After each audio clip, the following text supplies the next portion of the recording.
अगर आप लोग इसको हल्के में ले रहे हैं, मजाक में ले रहे हैं कि भैया कुछ भी बोल के जा रहे हैं यूट्यूब पे, तो ऐसा एकदम नहीं है। कि हम लोग जो पढ़ाई कर रहे हैं फिजिक्स, केमिस्ट्री, मैथ्स, तो काफी सारे स्टूडेंट को मन में ये डाउट रहता है कि ये आखिर कहाँ पर काम आता है। लाइफ है उस रियल लाइफ, इंडस्ट्रियल लाइफ में तो इसका कोई वैल्यू है ही नहीं। तो ये हम लोगों को क्यों पढ़ाया जा रहा है, तो आप लोग ध्यान नहीं देते हैं। तो एक तरह से मानिए कि आपका डिप्लोमा बेकार है। डिप्लोमा बेकार है, ये सिर्फ आपका एक डिग्री रह जाएगा हाथ में, आप इसका सही यूज कभी नहीं कर पाएंगे लाइफ में। ये हर स्टूडेंट के लिए काम का वीडियो है। दोस्तों स्वागत है आप सभी का आपके अपने यूट्यूब चैनल पे। तो दोस्तों आज का जो वीडियो है ये हर स्टूडेंट के लिए काम का वीडियो है। भले ही यहाँ पर लिखा हुआ है झारखंड पॉलिटेक्निक 2024 फर्स्ट सेमेस्टर, लेकिन ये वीडियो हर स्टूडेंट को काम आएगा। ये वीडियो में आज मैं जो बता रहा हूँ वो एग्जाम्पल मैं लूंगा झारखंड पॉलिटेक्निक का, लेकिन ये आप सभी को जानना बहुत जरूरी है। तो आज का जो टॉपिक है वो है कि हम लोग जो पढ़ाई कर रहे हैं फिजिक्स, केमिस्ट्री, मैथ्स, तो काफी सारे स्टूडेंट को मन में ये डाउट रहता है कि ये आखिर कहाँ पर काम आता है। साइन थीटा, कॉस थीटा या फिर कोई रिएक्शन हम लोग को कहाँ पर काम आता है। हम लोग का जो रियल लाइफ है उस रियल लाइफ, इंडस्ट्रियल लाइफ में तो इसका कोई वैल्यू है ही नहीं। तो ये हम लोगों को क्यों पढ़ाया जा रहा है, आखिर इसका क्या काम है हमारे लाइफ में। तो आज हम लोग उसी के ऊपर एकदम डिटेल्स में बात करेंगे। बने रहिए वीडियो में शुरू से अंत तक। उम्मीद करता हूं कि आपको ये वीडियो पसंद आएगा। तो चलिए शुरू करते हैं आज के इस वीडियो को। तो दोस्तों झारखंड पॉलिटेक्निक 2024 फर्स्ट सेमेस्टर में जितने भी स्टूडेंट एडमिशन लिए हैं उन लोगों को, भले आप सिविल, कंप्यूटर, इलेक्ट्रिकल किसी भी ब्रांच में एडमिशन लिए हो, civil engineering, computer engineering, mechanical engineering, electrical engineering या फिर कंप्यूटर साइंस इंजीनियरिंग, आप किसी भी ब्रांच में एडमिशन लिए हो, तो आपको जो सब्जेक्ट पढ़ना है वो 5 सब्जेक्ट कॉमन पढ़ना है। आप लोगों को पता होगा पहला जो सब्जेक्ट है वो है इंजीनियरिंग मैथ,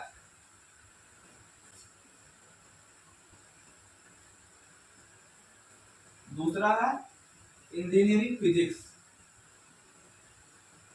तीसरा है इंजीनियरिंग केमिस्ट्री,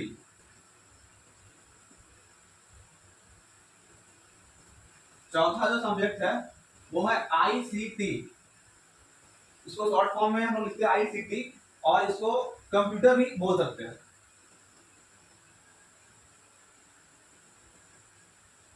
और जो पांचवा सब्जेक्ट है वो है कम्युनिकेशन स्किल्स।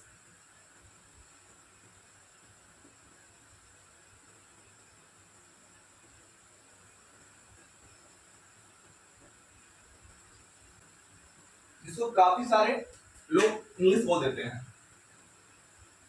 तो दोस्तों आज का जो वीडियो है ये आप लोगों का सब्जेक्ट के ऊपर नहीं है। मैं इस वीडियो में ये बात करने के लिए आया हूं कि आप लोगों को किस सब्जेक्ट में ज्यादा ध्यान देना चाहिए। बल्कि ध्यान नहीं, देखिए ये जो सब्जेक्ट है 5 सब्जेक्ट, आप में से किसी को लगता होगा कि फिजिक्स, केमिस्ट्री, मैथ ये 3 इंपॉर्टेंट है और ये दोनों का उतना कोई खास वजन है ही नहीं इस एग्जाम में, थोड़ा बहुत इसको पढ़ लेंगे और पास कर जाएंगे। तो आप लोगों का एकदम गलत थॉट प्रोसेस दिमाग में सेट है। अब देखिए बात को अच्छे से समझिए। जो हम लोगों का पॉलिटेक्निक कोर्स है वो पॉलिटेक्निक कोर्स को डिजाइन ही किया गया है इंडस्ट्रियल या फिर किसी भी फील्ड में काम करने के लिए।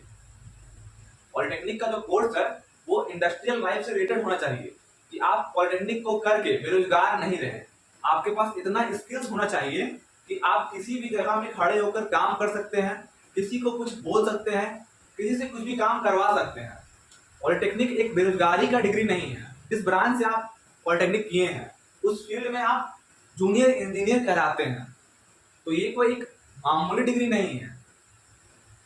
तो अगर आप लोगों को लगता है कि सिर्फ इंजीनियरिंग, फिजिक्स, केमिस्ट्री, मैथ्स पढ़ने से आप लोगों का डिप्लोमा अच्छे तरीके से हो जाएगा, तो आप लोगों को बिल्कुल गलत लगता है। क्योंकि देखिए इंजीनियरिंग मैथ्स का आपको रियल लाइफ में काम मुश्किल से ही आने वाला है। फिजिक्स, केमिस्ट्री का भी उसी तरह से। आप लोग साइन थीटा, कॉस थीटा पढ़ते हैं। मुझे भी एक डाउट आता था मन में कि मैं sine theta, cos theta, trigonometry सारा कुछ पढ़ लिया, लेकिन मुझे कहाँ काम आएगा आखिर। तो देखिए ये जो आप लोगों को पढ़ाया जाता है मैथ्स में, साइन थीटा, कॉस थीटा वगैरह और जो जितना सा टॉपिक है और भी सारा, तो ये पढ़ाया जाता है कि आप लोगों का जो माइंड है उसे डेवलप किया जाए, आप लोगों का सोचने समझने का शक्ति को बढ़ाया जाए। एक नॉर्मल स्टूडेंट और एक इंजीनियरिंग स्टूडेंट दोनों को जब सोचने का शक्ति होता है वो काफी दोनों का अंतर होता है। एक इंजीनियरिंग स्टूडेंट जो सोच सकता है वो एक नॉर्मल 10th पास लड़का नहीं सोच सकता। तो आप लोगों को फिजिक्स केमिस्ट्री मैथ्स पढ़ाया जाता है एक तरह से माइंड को डेवलप करने के लिए, आपका जो बुद्धि है वो विकास करे, इसीलिए आप लोगों को पढ़ाया जाता है। और ये जो दो कोर्स है ये एक्चुअली में आप लोगों का स्किल कोर्स है। आप लोग अगर कंप्यूटर जो सीखा जाएगा इसमें उसको अच्छे से सीखते हैं तो नॉलेज हो जाएगा। आपका अगर कोई अदर ब्रांचेस इलेक्ट्रिकल मैकेनिकल तो आपको थोड़ा बहुत सिखाया जाएगा, लेकिन अगर कंप्यूटर साइंस आप लोगों का ब्रांच है तो आप लोगों को इसमें डिप्लोमा कराया जा रहा है, मतलब कि एक अच्छे खासे लेवल पर कंप्यूटर को ही सिखाया जाएगा आप लोगों को। तो और जो साथ में पांचवा सब्जेक्ट है वो कम्युनिकेशन स्किल्स। तो देखिए अगर ये जो पॉलिटेक्निक कोर्स है वो एकदम स्किल्स से ही कोर्स है। पॉलिटेक्निक कोर्स को बनाया ही गया है स्किलफुल बनने के लिए। कोई एक नॉर्मल बंदा अगर पॉलिटेक्निक करता है तो उसके अंदर स्किल आना चाहिए। और लोगों को क्या लगता है कि ये 3 सब्जेक्ट ही मेन है, ये 2 एक हल्का सब्जेक्ट है, आराम से पढ़ लेंगे और पास कर जाएंगे। तो आप पास तो कर जाएंगे, लेकिन जो पॉलिटेक्निक कोर्स का जो रियल मतलब था उसको आप फेल कर देंगे। सही बता रहा हूँ। पॉलिटेक्निक कोर्स का मतलब ही होता है स्किलफुल कोर्स, एक बंदा को स्किलफुल बनाया जा सके। अगर आप कम्युनिकेशन स्किल्स पे ध्यान नहीं देते हैं तो आप किसी भी कंपनी में अगर जॉब करते हैं तो कम्युनिकेशन स्किल्स आप लोगों को बहुत ही अच्छा होना चाहिए।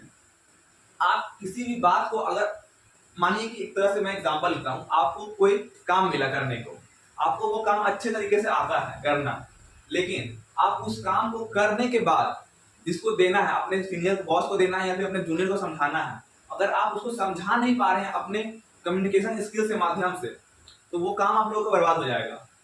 इसीलिए कम्युनिकेशन स्किल्स आप लोगों को होना बहुत जरूरी है। तो आप लोग इसमें अगर कम भी ध्यान देते तो चलता है, लेकिन ये 2 सब्जेक्ट आप लोगों को फर्स्ट सेमेस्टर में एकदम अच्छे से ध्यान देना है, कम्युनिकेशन स्किल्स और आईसीटी। आप लोग लगेगा भैया क्या कुछ भी बोल रहे हैं, हम लोग जहाँ पर कोचिंग कर रहे हैं वहां तो सर बोलते हैं कि ये 3 सब्जेक्ट ही मेन है। हाँ भाई मेन है, ये 3 सब्जेक्ट में आप लोगों को ध्यान देना है, लेकिन ऐसा भी नहीं है कि ये 2 सब्जेक्ट एकदम छोड़ देना है, लास्ट में एग्जाम्स में 5 दिन 2 दिन पढ़ के पास कर जाना है, वैसा बात नहीं है। आप लोगों को सारे सब्जेक्ट में बराबर मेहनत करना है। उससे क्या होगा कि इन 3 सब्जेक्ट से आप लोगों का माइंड डेवलप होगा, सोचने का शक्ति बढ़ेगा और आप एक इंजीनियरिंग स्टूडेंट के लेवल पर पहुंचेंगे।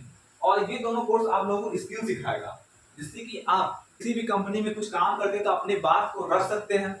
और कंप्यूटर का नॉलेज तो आप लोग जानते हैं सबको जरूरी हो गया है। आज के जमाना में अगर आपको थोड़ा बहुत कंप्यूटर नॉलेज नहीं है तो आप लोग अपना खुद का भी काम नहीं कर पाएंगे। मेरा एक 2-3 दोस्त है, मैं उनका फॉर्म खुद भरता हूँ, आज भी उनको फॉर्म भरवाना होता है तो मुझे ही ढूंढते हैं कि जानता है संजीव भर देगा, तो मैं भी भर देता हूँ। लेकिन उन लोगों को भी जानना चाहिए कि संजीव हमेशा नहीं भर देगा आपका, संजीव आज है तो आज भर दे रहा है, लेकिन आप लोगों को भी सीखना पड़ेगा। उसी तरह से ये जो कंप्यूटर है तो ये बेसिक है जो कि हर स्टूडेंट को आना ही चाहिए, तो इसको आप लोगों को सीखना पड़ेगा और सीखना भी चाहिए, एक तरह से जरूरी चीज है। और कम्युनिकेशन स्किल्स, आप लोग किसी भी फील्ड में नौकरी करते हैं या फिर कुछ भी करते हैं तो आप लोगों का एक कम्युनिकेशन स्किल्स अच्छा होना चाहिए। बिना एक अच्छा कम्युनिकेशन स्किल्स का आप अपनी बात को किसी तक रख नहीं पाएंगे। और कम्युनिकेशन स्किल्स का बहुत भी होता है कि इसका मतलब सिर्फ इंग्लिश में ही बात करना होता है, जबकि ऐसा नहीं है। कम्युनिकेशन स्किल्स का मतलब होता है अगर अगला आदमी हिंदी में समझ रहा है और आप उसको इंग्लिश में बोल रहे हैं तो उसको ये बात अच्छे से समझ में नहीं आएगा, जबकि अगला आदमी हिंदी समझ रहा है और उसको आप हिंदी में समझा देते हैं अच्छे से, तो इसको एक गुड कम्युनिकेशन स्किल्स माना जाएगा। तो मेरा इस पूरा वीडियो को बनाने का एक ही उद्देश्य था कि अगर आप लोग फर्स्ट सेमेस्टर में एडमिशन लिए हैं और किसी भी कोर्स में पढ़ रहे हैं या ऑफलाइन कोचिंग में पढ़ रहे हैं तो आप लोगों को ये 3 सब्जेक्ट को ध्यान देना ही है और साथ ही साथ ये 2 सब्जेक्ट को भी ध्यान देना है, बराबर ध्यान देना है। क्योंकि अगर इसको आप लोग ध्यान नहीं देते हैं तो एक तरह से मानिए कि आपका डिप्लोमा बेकार है, डिप्लोमा बेकार है, ये सिर्फ आपका एक डिग्री रह जाएगा हाथ में, आप इसका सही यूज कभी नहीं कर पाएंगे लाइफ में अपने। ये बात मैं आज कह रहा हूँ। अगर आप लोग इसको हल्के में ले रहे हैं, मजाक में ले रहे हैं कि भैया कुछ भी बोल के जा रहे हैं यूट्यूब पे, तो ऐसा एकदम नहीं है। मैंने इसे महसूस किया कि हाँ एक जरूरी चीज है जो रिवाइज सिलेबस किया जाता है हर साल। पिछले 10 साल से पुराना सिलेबस चल रहा था, लेकिन 2023 में जो जेयूटी है जिसके द्वारा ये पॉलिटेक्निक का कोर्स का डिग्री दिया जाता है जेयूटी, उसने 2023 में 3 बार सिलेबस को रिवाइज किया न्यू एजुकेशन पॉलिसी के आधार पे। तो वो कोई गधा आदमी नहीं बैठा हुआ वहां पे, समझ सकते हैं। वहाँ एक पढ़ा लिखा आदमी बैठा हुआ जो कि रिवाइज कर रहा है सिलेबस को, उसका पीछे कोई उद्देश्य है, कुछ सिखाना चाहता है। और अभी इस बार जो रिवाइज सिलेबस में जो सिलेबस लाया वो एकदम काफी बेहतरीन सिलेबस लाया है। आप लोग कहीं से भी पढ़ाई कर रहे हैं तो पढ़ाई कीजिए, कोई दिक्कत नहीं, लेकिन इस कोर्स में आपको ये जो सब्जेक्ट है इस पर ज्यादा ध्यान देना है, और ये 3 सब्जेक्ट आप लोगों को पढ़ना ही है। बस इस वीडियो को बनाने का मेरा यही उद्देश्य था। बाकी अगर आप लोगों को तैयारी करना है तो मैं इस चैनल पे भी तैयारी करवाऊंगा आप सभी लोगों को। कहीं कोर्स लेके जुड़ चुके हैं या फिर ऑफलाइन जुड़ चुके हैं, ऑफलाइन कहीं कोचिंग ले चुके हैं या फिर ले रहे हैं, तो कोई दिक्कत नहीं है, आप इस चैनल पे सब्सक्राइब रहिए। मैं इस चैनल पे आप लोगों को फ्री ऑफ कॉस्ट सिखाऊंगा। जो भी मुझे बताना होगा, पढ़ाना होगा, तो मैं आप लोगों को फ्री ऑफ कॉस्ट दूंगा, और उससे आप लोगों को काफी ज्यादा फायदा होगा। ये मेरा वादा है आप लोगों से। मैं जो भी दूंगा उससे आप लोगों का फायदा ही होगा, कोई नुकसान नहीं होने वाला है। इसलिए चैनल को सब्सक्राइब कर लीजिए, और वीडियो अच्छा लगा हो तो एक कमेंट जरूर कर दीजिएगा, उससे मुझे मोटिवेशन मिलता है और नए नए वीडियो आप लोगों के लिए बनाने के लिए। मिलता हूँ किसी नेक्स्ट वीडियो में। उम्मीद करता हूँ कि आपको ये वीडियो पसंद आया है। तब तक के लिए जय हिंद, वंदे मातरम।